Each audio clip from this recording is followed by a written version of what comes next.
Final reflections. My old colleague and pal from England, Ruth Dudley Edwards, she's a mystery writer, a talented mystery writer.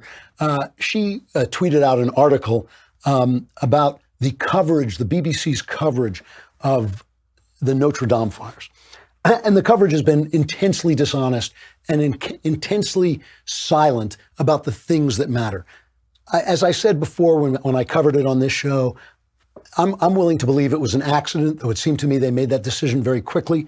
But it's happening in a context of church desecrations. It's happening in a context of Muslim, Islamist violence, and a sort of assault on the underpinnings of Western culture, which in fact are in Christian belief and Christian faith.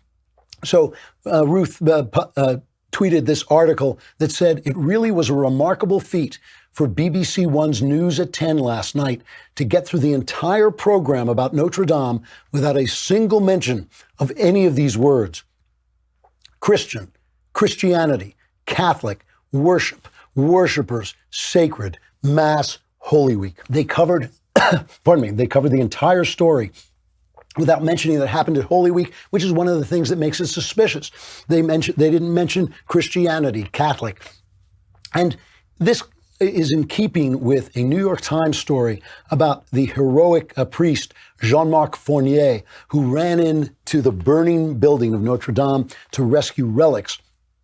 And the relics, he said he had two priorities. One was to save the crown of thorns, which was a relic, and the other was to save the Blessed Sacrament. But when the New York Times first reported this, instead of saying the Blessed Sacrament, they said he was carrying a statue of Jesus, because of course the sacrament is the body of Christ. So the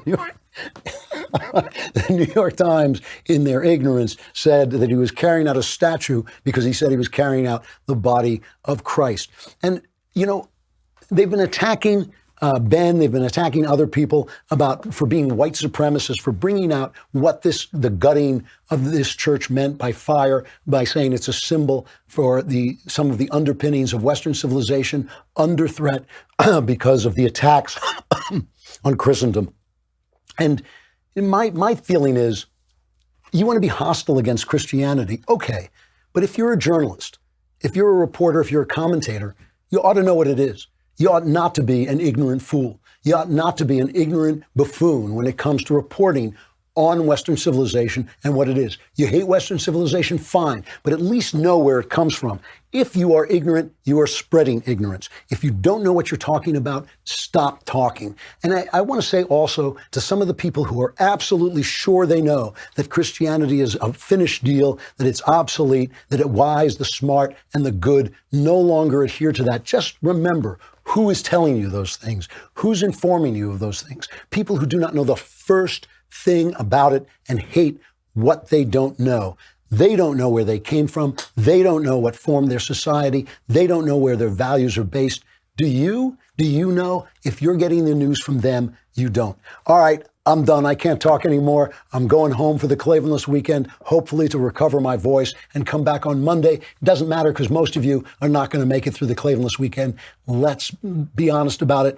But if you want the Klavanless weekend not to be Klavanless, go get yourself a copy of Another Kingdom. You will like it, I promise you. And of course, you will be defeating Satan. Otherwise, you're just Satan's glove puppet. All right, I'll see you on Monday. I'm Andrew Klavan. This is The Andrew Klavan Show.